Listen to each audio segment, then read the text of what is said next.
Hey, you guys, I wanted to come on and try to begin some examples of how to trust God and be at peace while you're in the thick of it. But then, as I was, because I asked God, I was like, bring to my remembrance any examples. But then I got off on another topic. I got all these notes and I was just gonna, well, verses, and I was just gonna kind of do it on the fly last night. But then I got my verses out of order. And then I thought, I'll quote verses, what do you call it? Paraphrase them a lot. And I kind of got convicted with that because, the word is powerful. So to be spoken out is powerful. So then I decided, well, and then sometimes I'll read from the screenshots.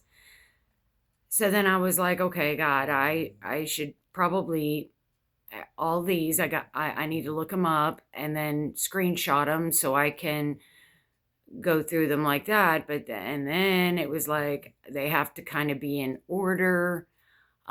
So but like I said before, and I haven't really gotten an example yet of a testimony. But as I was going through some verses in my own Bible reading time, it reminded me of, and I still don't have a great example, but when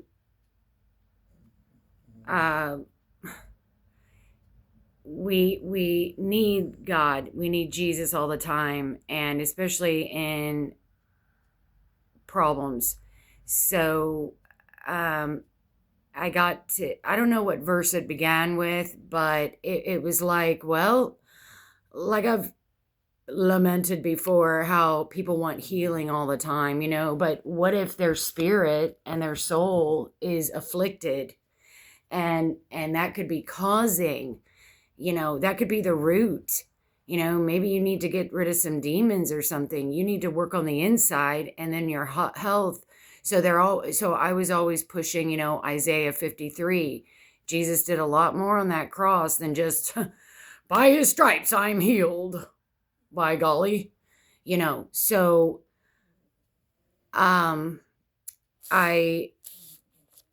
I guess I got on a verse, and it reminded me that, sometimes these people want Jesus' help. And like I've said in the past before, help me, Jesus. But then you allow more in, you're a revolving door for the things you consume and the things you do, like premarital sex. So, or sex outside of marriage. That is the number one thing that invites, hosts. Okay. So I thought, well, if I give an example and I'm wanting to, help people,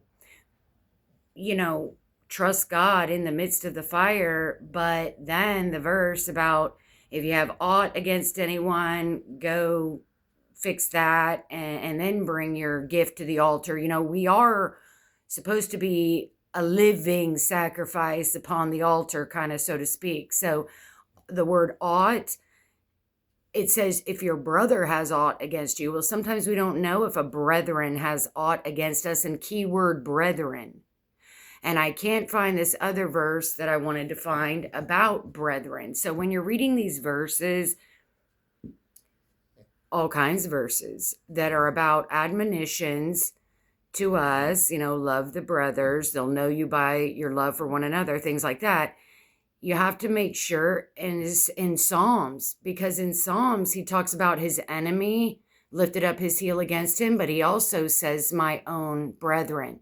So some of the verses in Old Testament that is teaching us and exhorting us, they are sometimes to only the brethren. All right. Like I know the verse, live at peace with all men, as much as lieth within you, live at peace at all men. or the one about um, without a cause, don't be angry with so-and-so without a cause. I don't know if that says brethren in it, hold on. Without a cause Bible verse.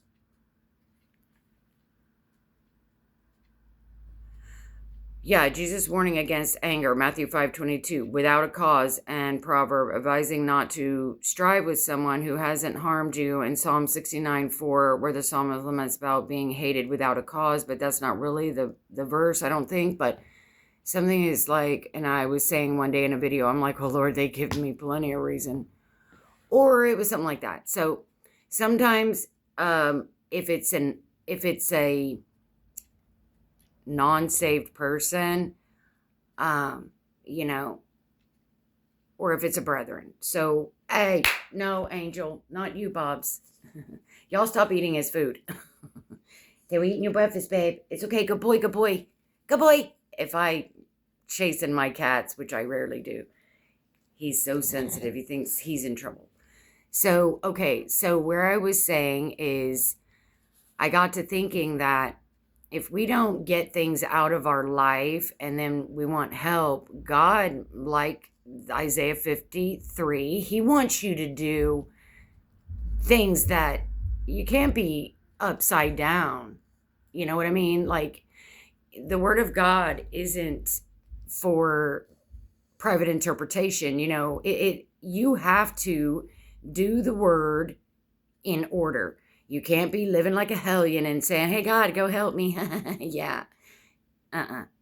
There's an order to God. So you may be, and I'm going to give an example here in a minute, and I'm not even political. So just what little puny knowledge I have of politics. So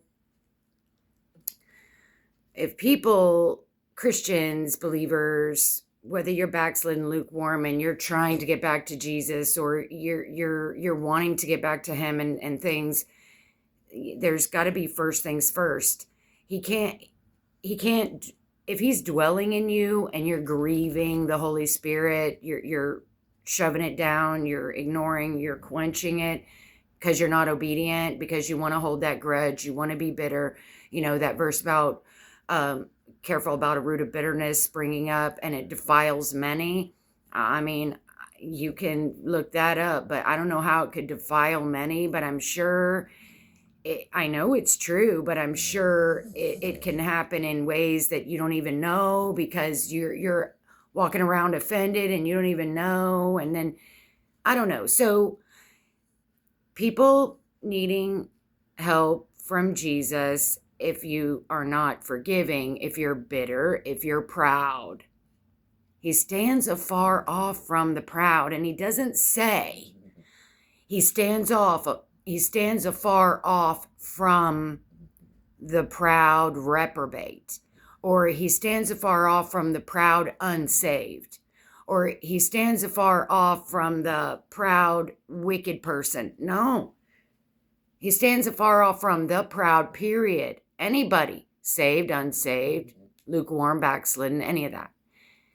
And so I was just going to start with one video that reminds people of certain things, like what's just happened in politics with this Rick Reiner murder, and Trump has said something unsavory, they think, which maybe it is. But the point is, this has got to be an example, you guys. A perfect example of, I mean, what did they do to Trump for 4 years? I hope somebody assassinates him. I'd cut his head off. I'd shoot him in the face. Whatever this crap they were saying, right? And now they're the ones screaming, oh, yeah. But do you think Trump is going to bring that stuff up? No, because that stuff never really bothered him anyway, because he's got nerves of steel. But I'm just saying, this is an example, even every human being should. This is the epitome of narcissism, okay? And that's what is the going, that's the new rage. Everyone's a narcissist these days, okay? Because it's a selfie generation and it's perpetuated, I mean, Trump never opened the borders to let terrorists in. And I mean, he never did anything bad. The only thing people didn't like is his smart ass mouth. And you know what? I love his smart ass. And you know why?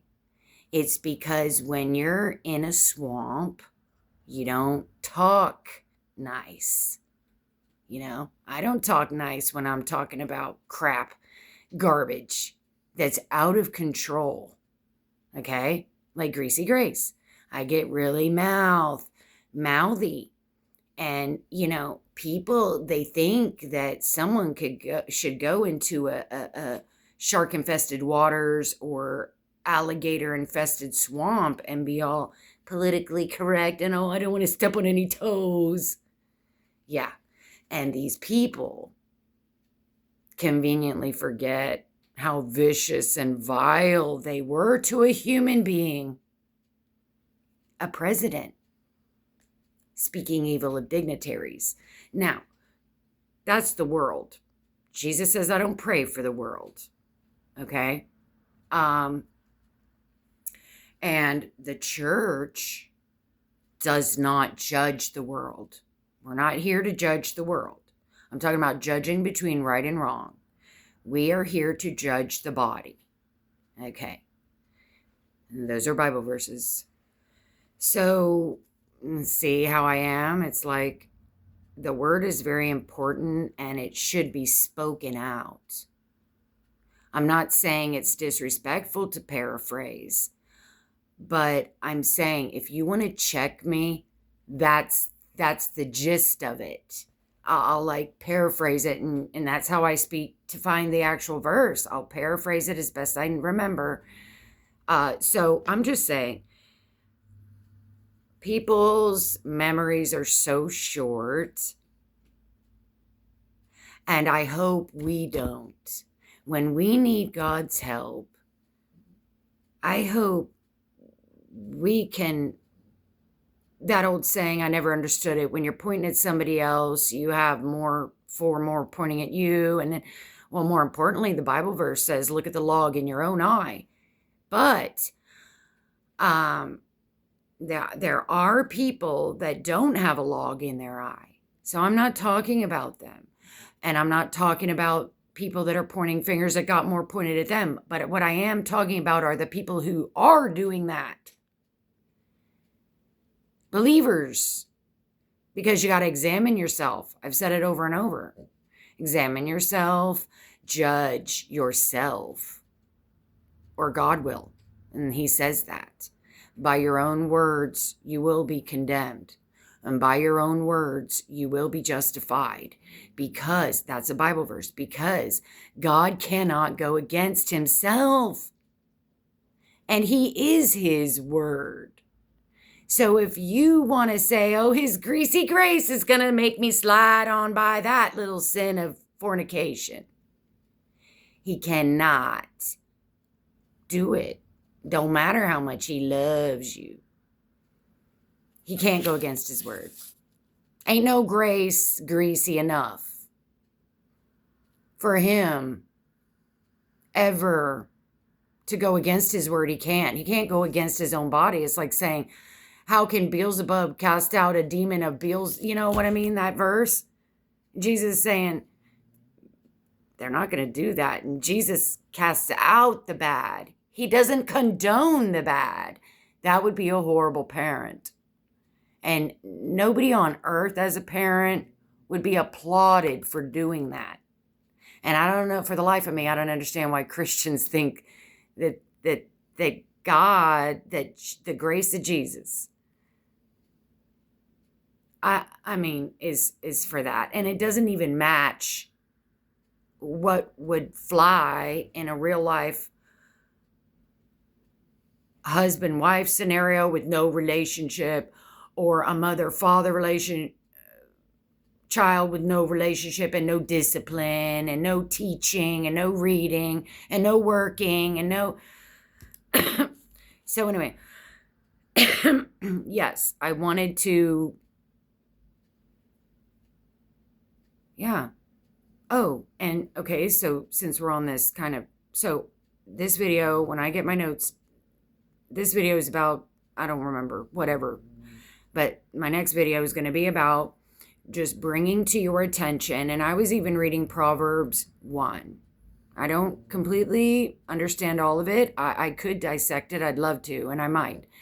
But, the part where it says, is like a lion lurking. Oh, come with us. Let's wait privily. And you may be thinking in your mind, well, I'm not violent and vicious like that example right there.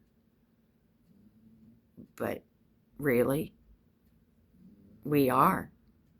That is an extreme example.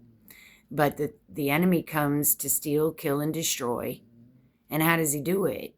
He's not going to come up in your face. Hey, I'm going to steal, kill, and destroy right now.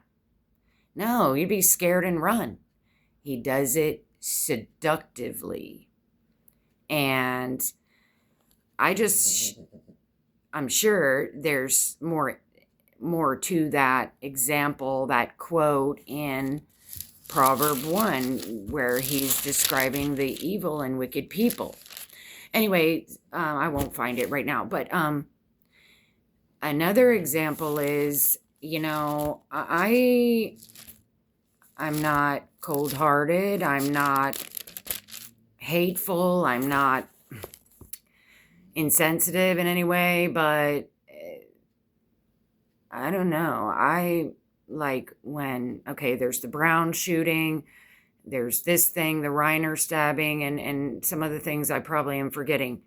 And I hear the condolences. I hear the sorrow.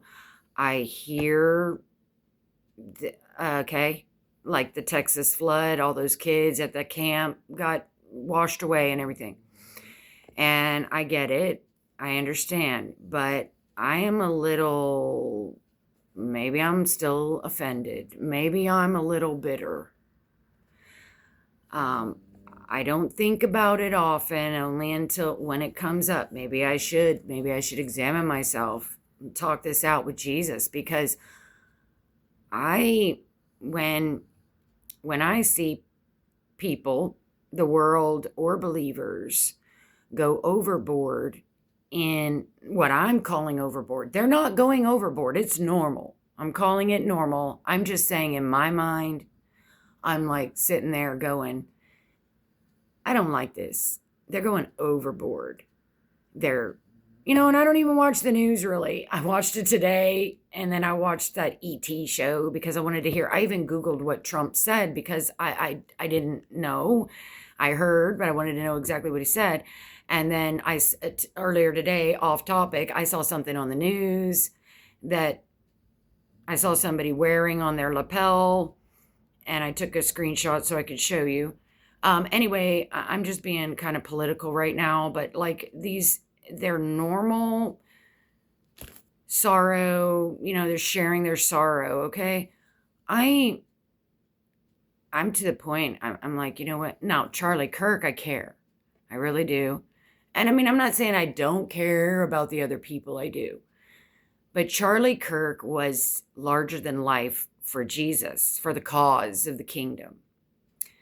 And Trump is our president. So he keeps everything in peace while we're waiting on Jesus. And he is ordained by God, and God sets up kings, God put Biden in there, probably to judge America. And he did an excellent job doing that. And he's got Trump in there right now. And he sways their hearts. So next time you want to complain about Trump, number one, you're speaking evil of dignitaries that you know nothing about, the Bible says. Because you don't know God's thoughts are higher than yours and his ways are higher than yours. If nobody knew about Job behind the scenes, we would all be saying, what the hell, God? What are you doing?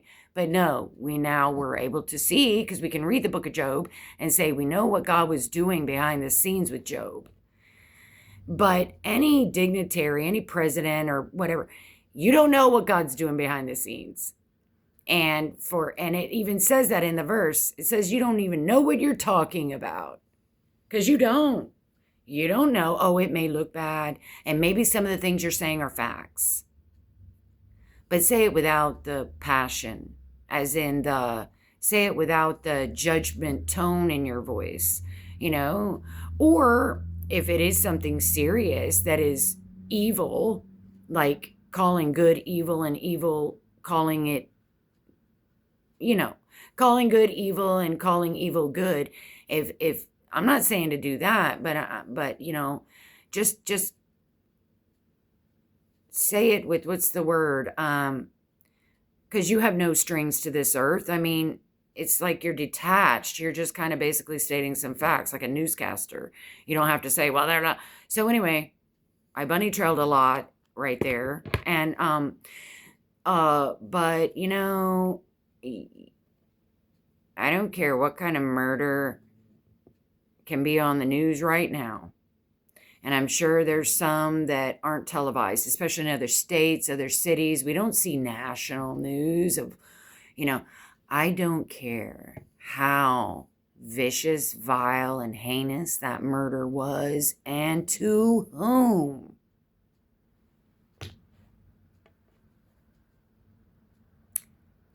It'll never be as bad as what happened on October 7th, that nobody gushed as nearly as much about. Oh, sure, let's just process the news here and let's just give the news. There were no massive condolences, no vows of, we're going to stop this, this will never happen again. Okay?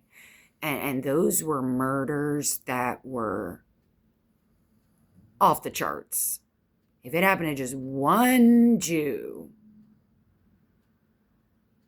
and it was just one Palestinian that did it, Gazan, we'll call him a Gazan, because they ain't nothing but an Arab or whatever the creepy crap they are. Okay? But that is just never. I made a comment on one of these Jewish news things, and like I have before, and I'm like, bottom line is, I can't remember, but it's like, the bottom line is, when you don't remember history, it's going to repeat itself, and the world knows what Gazans are. They know that they broke every agreement made. They broke every single, for years. They know they wanted to murder Jews. It's the only country, if it's even a country, where murder is legal. I've said that millions of times on those comments and those, and it's like, do you think the world is outraged? No. And slow walking the help. Now, I understand it was Biden in office at the time, but that was so terrible. That should still be talked about today. And they want to just forget the history that they've done to the Jews.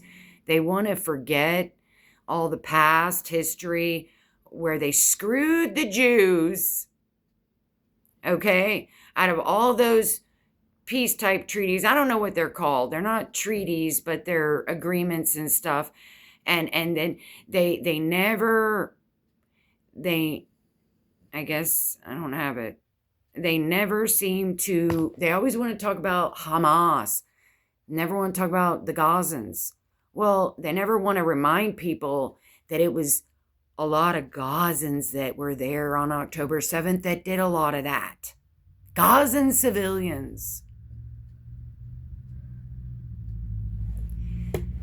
And when they brought the hostages in their motorcycles and trucks and stuff, showing them off, that wasn't crowds of Hamas. That was crowds of Gazans cheering.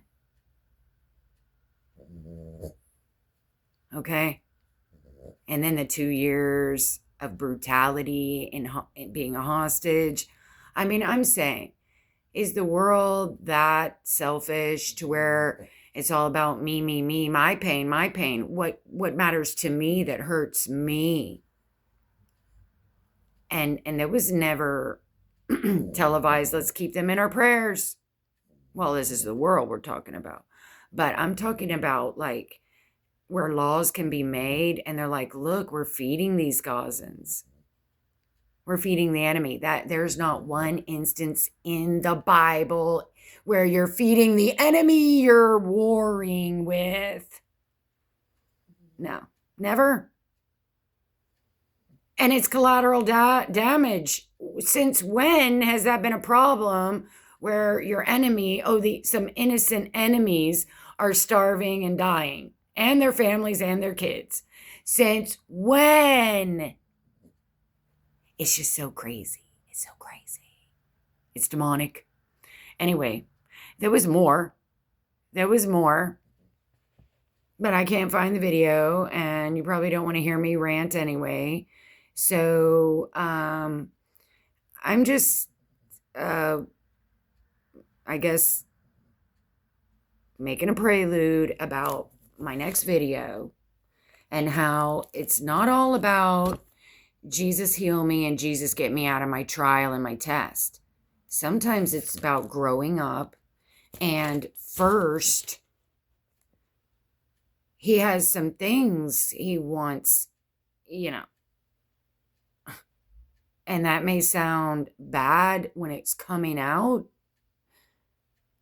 but that's like a child. Would you do anything your child told you to do? Who's the parent here? Are you the parent, or is your child the parent? So maybe you don't want to save your child out of such and such because you feel like your child needs to learn a lesson, or you feel like your child has to stop doing what they're doing that's getting them put into that same situation over and over and over again. And I'm not talking about only situations that are over and over and over again. I'm also, I don't know why it's not on this phone. That is so bizarre. It's any kind of trial, maybe a new one, maybe an old one that's gone on forever. So I'm just saying this political stuff kind of, and these murders and these deaths, can you please just step back and look at yourself in both categories? They were saying all that trash talk about Trump, and then they want to whine and cry. Okay, do you do that? And then this other, like, oh, I cared about that actor. He brought me many hours of joy to my flesh. It didn't do nothing for the kingdom, but wow, that's important to me. But did you ever pray and think about God's chosen people, the Jews, and what they've been going through, and the gross miscarriages of justice? That war would have been over so fast if America gave them exactly what they said and wanted and needed. And they did tell America what they wanted and needed once in the beginning. And Biden over there, nah. Let's do it this way. Let's prolong it. Let's drag it out, draw it out. Oh, and let's have some compassion and mercy and sympathy on the enemy. Let's, rewrite this demonic. That's a classic war, and it is the most heinous war on earth to date, probably. It's an attack, but it was war. And they want to rewrite the book on war. Okay, so Israel, their antenna went up, and they're like, okay, we got to handle this differently. We can't tell them we need this, and this, and you need to go over here and bomb that, and that. And they finally they had to take what they could get. If Biden's in a cognizant tone or whatever, I'm not going to okay. So, see, that's stating facts. I don't have to get super down and dirty, nitty gritty, vile and hateful and, you know. Now, if I do about the greasy gracers, that's because they're leading people so astray, and it's so sad, and it's demonic. So, because they're not set free, because the word sets them free. And I have verses on this. When you don't, this word, which is Jesus, it's not Jesus at all. And also, you're denying Jesus because you're denying his word. You're ignoring it. You're voiding it. You're avoiding it and voiding it. So if we could just look at ourselves, and are we being hypocrites? Are we thinking, oh, it's so outrageous what Trump said? Yeah, what did you say when he was in office, huh? What were you viciously saying? And also, and it's probably not us really, but and then, like, you want to say, oh, it's so sad, so and so and so and so and this and this and that. Oh, I feel so sad for the blah blah blah. But yet you want to shut your mind down to the baby that was sliced out of the mom's stomach, the brutally raped, all the girls whose pelvises were broken because they took their legs and they spread them, broke their pelvises. They mutilated genitals, they cut boobs off and were playing with them in front of her while she was still alive. Then probably proceeded to rape her. Okay, so don't tell me that's too gross for your precious little ears. If it happened, and if something gross, perverted, demonic, and evil happened to a child, too, anywhere in this world, it is not too gross for your precious little person. Because it happened to that child. And it happened to those Jews. Yeah. They thought it was gross too. But it happened to them. And, remember your brethren in chains as if you were chained there with them yourself too. How many of us do that? No, that's a Bible verse. Not many of us do that. We don't remember our brethren in chains. The ones that are being assassinated, they're martyred.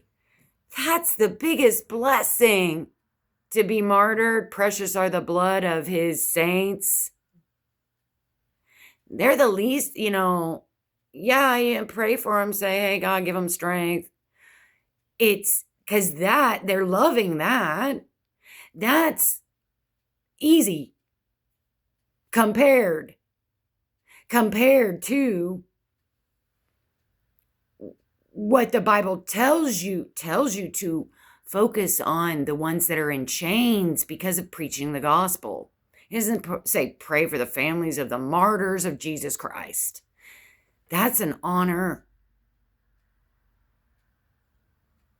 I mean, I guess people just don't think when they're reading the Bible, if they read it at all, because they're just so out of order. Or it's like, okay, I want to do this, then I don't want to do that. And I mean, I'm out of order myself a lot. So I'm like yelling at myself, admonishing myself. I'm just saying, what happened on October 7th should never, ever be out of your mind for too long a period of time. And with the news at Bondi, it's always something that reminds, but God forbid more tragedies have to remind us, because we should remember our brethren in bonds, and they are our brethren. And what happened to them is the worst in history, and the world wants to downplay it. The world wants to play games with the Jews. It's like, why do advocates, Israeli and Jewish advocates, have to tell somebody that this isn't right? Or this is what's right, that's wrong, this is sane, this is insane. Why? Isn't that an automatic? It used to be. And whatever happened to profiling that would prevent murders? They don't do that anymore. They just, anything goes, Hey, that person, I see their social media site and they are anti-Semitics, but hey, we'll just see. Maybe they'll go murder a bunch of Jews. I don't, It used to be that way. It used to be that way. Those were red flags. So about the news today, my local news, I saw something, so I looked it up, and I'm like, you ever seen those pins with the American flag on one side and the Israel flag on the other?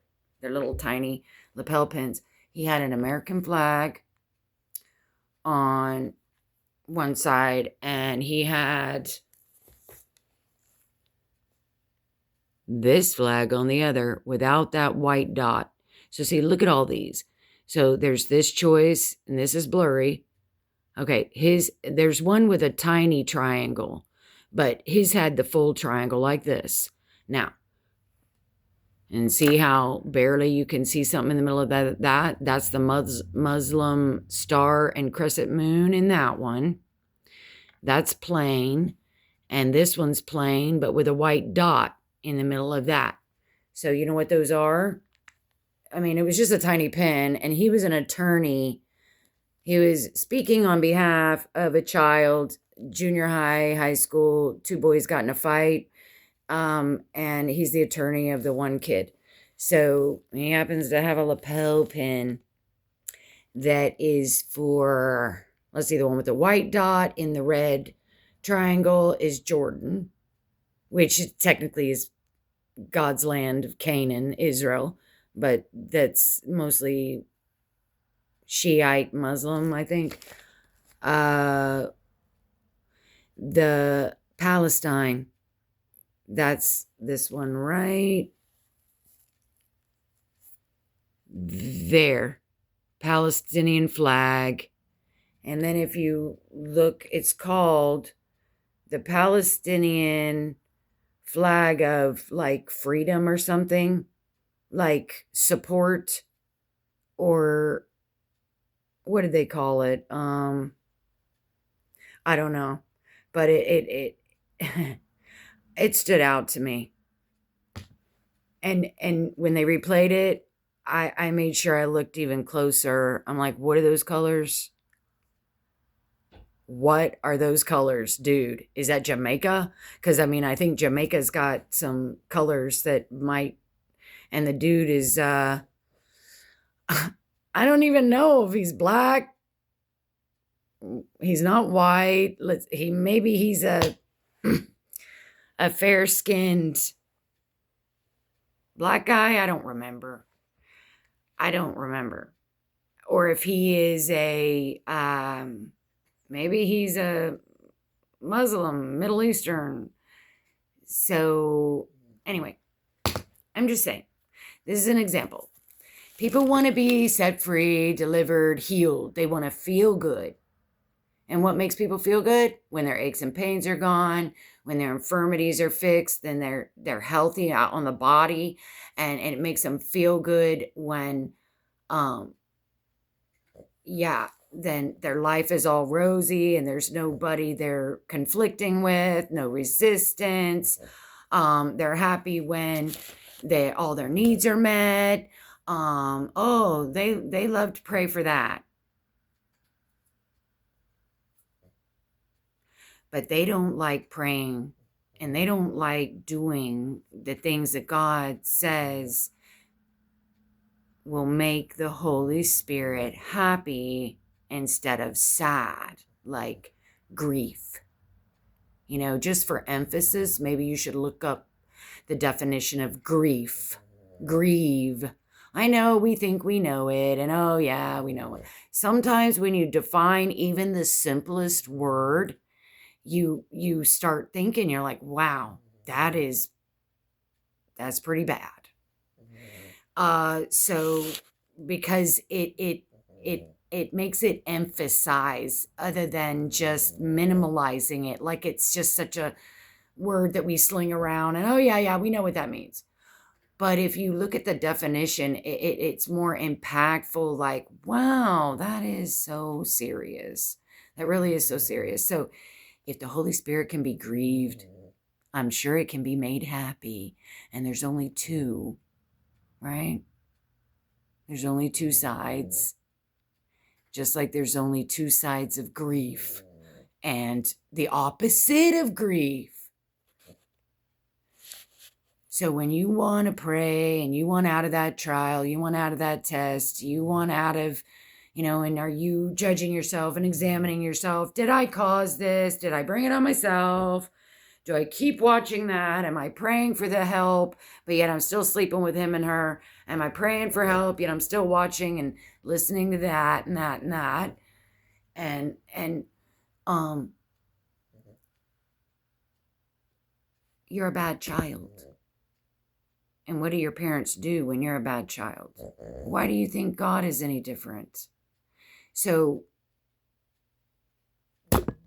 and these political things reminded me that they have things so screwed up with this Gaza stuff, and they're not helping Israel, and Israel and Israel's news people and around the world that support Israel. Why do we have to state the obvious all the time? Why? If I find my comment, maybe I'll mention it in the next video. But I usually make a comment of a rundown and how this is just so ridiculous. So, I like to keep it about what it is. It's about lies. It's about games, gaslighting, narcissism. It's about demonic. But I like naming them because people seem to try to veer off, and not that they're stating things that need to happen. But the point is that that's common sense. That is humanity 101. But yet, why are you having to tell the world how to be humane? And yet they were trying to tell Israel how to be humane against the enemy. Oh, let's be humane to the enemy. So if you want Jesus to help you, and he said, the law hinges on these two things: love the Lord your God with all your heart, and your neighbor as yourself. And then when you see the word neighbor in the Bible, various places, Old and New Testament, like Proverbs talked about a neighbor kind of in a derogatory way, and it meaning that the person is thinking bad of their neighbor. Usually the neighbor in the Bible, it means they're in need. They're in need. So anyone, I was taught that years ago anyway, but when you're reading it, it makes sense. When you're reading it in context of, say, the Proverbs. So we are such a me, and if it's not in our backyard or in our thoughts and heart and desires, we don't think about it. But this whole Bible is about love, esteem others higher than yourself. That's a Bible verse. Love God and love your neighbor as yourself. That's because you're always cognizant of somebody, even on your best day, and you're praising God. What a beautiful day, what an easy day, what a wonderful day, nothing's going wrong day. I've had many of those, but yet then I go, God, there's somebody right now that something just happened, a tragedy that will change their lives forever, whether they themselves are crippled and in an accident, or somebody died, or divorce papers, or you found out somebody's your own husband and their own father is molesting them. There's people every minute, every second that are just, their world has just turned upside down, and they need God. They need God. But hopefully they don't have a log in their eye and saying, oh, why me? Well, God might be saying, why not you? Or he might be saying, you brought it on yourself. But because you don't read my word and you do opposite of grieving me. See, what's the opposite of grief? That's how you need to look at it. Have you been grieving him? Or have you been making him happy? Maybe you should look at the synonym for grief and get a list of those words and do that for the Holy Spirit, because this isn't a one-sided gimme, gimme, gimme relationship. And this is only for your own good anyway. And yet you want to just, and I'm not accusing anybody of doing that, but when we're in the trial of our life or we're in a really bad spot, real bad, we can tend to forget lots of stuff, even the promises in the Bible. But sometimes we don't remember that, well, was it our fault? Just like these politicians over here. Not that, anything's anybody's fault, but yet they want to point the finger at Trump, yet they were freaking dogs. And then they want to, mercy, pity, sympathy on this. But yet there was zero for the Jews. Just one of those murders is a lifetime to talk about how heinous it was. But it happened at like 2,000. Was it 2,000 or more? It was a lot. Nobody ever goes on and on and on about that. If I had my way, I would tell them. Some of them are probably like, I don't want to talk about it right now. But the ones who do talk, they need to talk and talk and talk. Video it. Give every single graphic detail. Down to even what they saw was happening to somebody else. I think they castrated one guy and he's still alive. But he doesn't have his parts. You see? And a famous person got murdered. Now, I know that's coming out wrong, but you know what? I'm not big on entertaining myself. I'm bigger on entertaining God. So, I'm sorry. Yeah, shit happens in the world. But Jesus doesn't pray for the world, so you should probably get out of the world.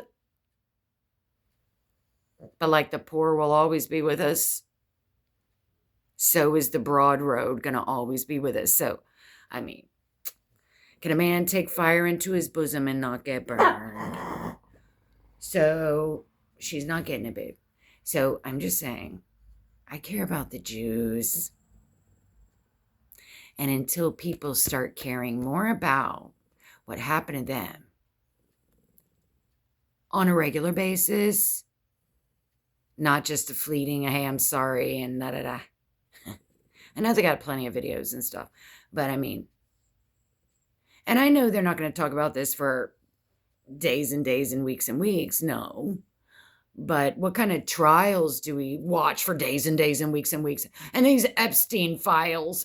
Oh, I've said that before. Now all of a sudden they care. And like these party pictures, what do they expect? A bunch of people having orgies on the camera? No. They're at a party, stupid dumbass. You think they're going to F each other in the middle of everybody? No. If any of that happened, it went away to a room somewhere off premises.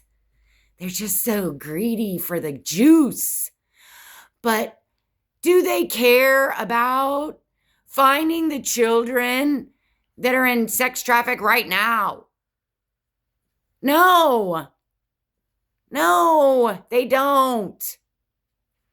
That's what they need to care about. Oh, they're going to pound the door of the White House until we get every last drop of file on that Epstein. That justice. We need that justice. No, you don't. You only care because you want a little soap opera, dirty little morsel of gossip. Okay? That's all. because them girls are all grown up now. And yeah, they need restitution, retribution, okay? Privately, just get out, butt out. Go get the kid now. There's a kid now. Kids, now.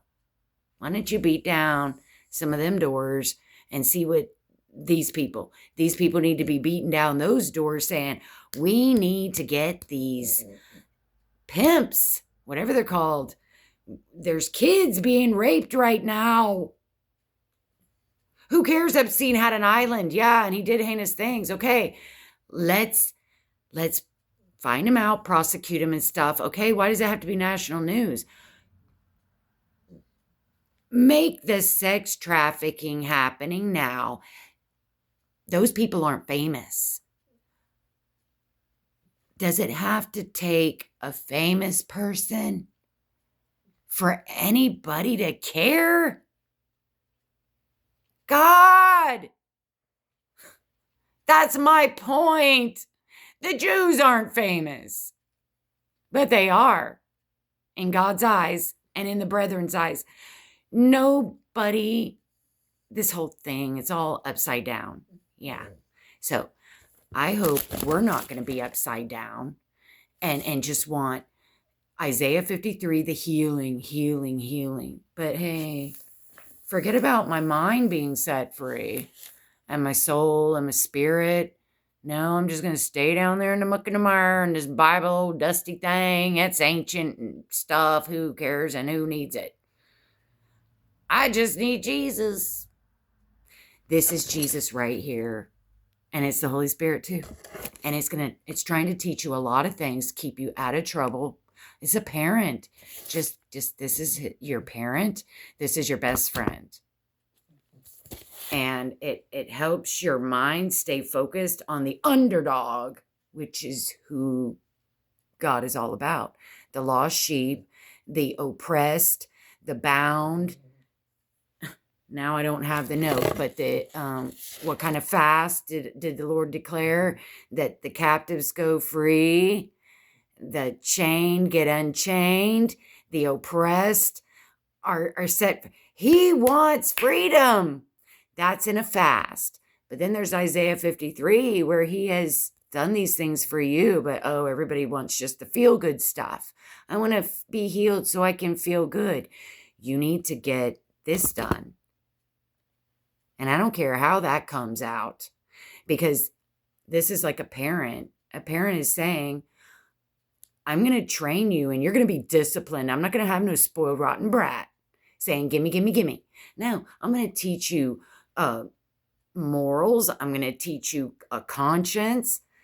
I'm going to teach you how to behave, how to care, how to have compassion, how to care about. Jesus is always talking about the orphan and the widow. How many of us as Christian believers feel like an orphan? Well, maybe if we thought more about orphans and widows, we wouldn't feel so orphaned ourselves. Jesus on the cross felt orphaned. My God, why have you forsaken me? God cares about the poor. Just like a tithe, he doesn't need your money. You know? The poor, they're always going to be with us, because he's wanting us to always be up under our nose. Help them. You're my hands and feet. We may not always be able to. I can't financially, but I pray for them, because he can help them. Why does he need our help? Why does he need us to help? Because he wants to teach us how to be unselfish. Just same thing with the tithe. He doesn't need your money. He's teaching you how to not be selfish and to trust him. Trust him that tiny 10% that you think you have to have and you really need it. You don't. It's God's. And everyone who wants to teach, the tithe, you don't have to. They're robbing people of a blessing, number one. And number two, they're going against God, because everybody in the Bible tithed from day one. Cain and Abel, Adam and Eve. So you want to teach anti-tithing, fine. And then there's goes beyond tithing. After tithing, you can give gifts and you can give offerings. So it doesn't just stop at the 10% tithe. This is to train the child to not be spoiled. But we resist it and we want just the me stuff. We don't want the patience. We don't want the good-natured human being. We don't want the gentle and quiet spirit. We don't want the discipline, and we don't want to take time out to pray and praise and thank him. And we ain't got time for that. You're a microwave Jesus. And by golly, I'm going to cry and stomp and throw a tantrum if I don't get it. But you don't introspect. And you're grieving him. You're doing the opposite of what he wants. And you expect to get something. Okay? I'm not saying everybody's being punished and that's why bad things happen in trials and tests. I'm not saying that. You could have been a Job. But you could have also been somebody like King David when he deserved it. Okay? And all of us, like sheep, have gone astray. It says it several times in the Bible, and it is true. So, this is a constant battle to keep from going astray. We do it every day, probably. I know I do. So, okay. But it's good to have it written on the tables of your heart. When you're meditating on it, like all these verses, I know them because I meditated on them for many years because I needed them. So I can paraphrase them and look them up and find out where they are. And I can, because they're ingrained. Some people might have a magnetic memory. I used to, not necessarily for memorizing the verse and the this and that, but I used to have like a super magnetic memory. And I would be able to, there's a Bible verse for that. And I would always be knowing a Bible verse for something I was going through, unless it was in a traumatic episode and they all just kind of flew out of my head. I needed my flashcards then. I would have to go to my flashcards. So, and one time I averted some trouble, as in a verbal assault that would have escalated, not into physical, but into just bad things. I averted that one time by, because when trauma like that hits me, I kind of do forget. And I was in the shower, so I couldn't go get my little thingy. But I was trying so hard to speak out, to know the words to some of the Psalms. Like, contend, O Lord, with them, and that wasn't one I wanted to use, but I wanted to be like, save me, O God. And not even that. I was trying to think of one I needed, and Jesus helped me. So I started, like you sing in the shower. I wasn't singing, but I heard him ranting. And so I started yelling loudly a psalm, something about break their teeth, Lord, of the lions, and make their teeth like gravel, and I don't know. It was one of those vicious psalms, and I started saying it. Oh boy, that shut him up.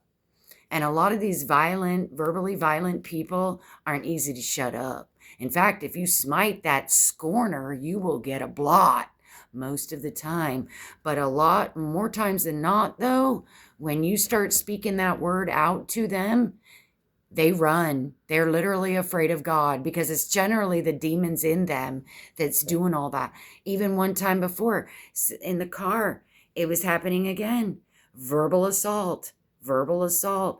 I started saying Proverbs. There were a few Proverbs. I'm like, oh yeah, la la la la la. Do you know what they did? We were at a stoplight at an intersection. They literally could not take it. They were just Bible verses. They got out the car and left. Okay? Because the devil, the demons in them can't hear. It's like the old vampire stuff where you put the cross in the garlic. They can't stand to hear the truth, number one, which those proverbs were speaking truth about what he was. And number two, they just, yeah, I mean, so it's very serious to know the word in an emergency. And if you have your flashcard book thing with you, then yeah, get it. And yeah, I hate it when my head is flat in the back, but okay. So it's just because I brushed it down. Sorry, that's so trivial. But anyway, yeah, because what's the worst that could happen anyway? Is the scorner gonna give you a blot and knock you out, like physically? I doubt it. And if it does happen, you discern when. But I know that there are times I get backed in a corner and I just, my mouth will be blurting out Bible verses. So, and that has, what do you call it? Called the dogs off. The vicious dogs and wolves sort of tuck their tail and run. Oh, but they act all proud and pompous and angry about it, but the demons within them are shaking, okay? All right, well, I'm so sorry this is a long time. Let's just call this a chat and a prelude to my next video. And prepping for the next video. Like if you want to examine yourself, do I have a log in my eye? Or am I opposite of grieving the Holy Spirit? And I need some things to happen in my life, but I'm not doing some of the things. Like I don't care about the orphan and the widow and the poor and the oppressed and the... Let me just go get the list. I should know it by heart. Because I pray about them often, but I don't. But is not this the Lord's fast? And I don't remember where it is in Isaiah, but it's called, just Google it. Is not this the fast that I have called for? And he says to loose the bonds of wickedness, to undo the heavy burdens, to let the oppressed go free, to break every yoke, to share with the hungry, homeless, poor into your house, cover the naked, do not hide, yourself from your own flesh, right? In a fast. Well, anyway, I'm just saying, we're always supposed to be thinking of others. We're too self-focused. And I know, like when I was in dire straits and really hanging on by my nails, I would always say, well, the Jews in the Holocaust had it a lot worse than I did. And there's some sex slave child right now being raped multiple times. So I'm not gonna complain. I've said that many a times. But I'm saying back then when I was just mercilessly over a lot, I mean, I couldn't even catch a breath. I would say, okay, wait, this is what happened in the Holocaust. They would be called out in the snow this deep. They'd have to stand in there, no coat, no shoes, no nothing, the freezing, and they make them stand in the snow and they're, I mean, just whatever the stories were that I'd heard, maybe read or watch some stuff about the Holocaust, and I mean, what little I knew about a child getting raped, I knew it was happening. I knew those things happened. And I'm like, you know what? Just think of, would you have your trial that you're going through now, or would you rather be a child getting raped right now? Or would you rather be a Jew at the Holocaust? Or would you rather be a Jew at October 7th? Try to just not be selfish is what I'm saying. And try not to have a log in your eye. Okay, so, all right. Well, God bless you guys. Bye.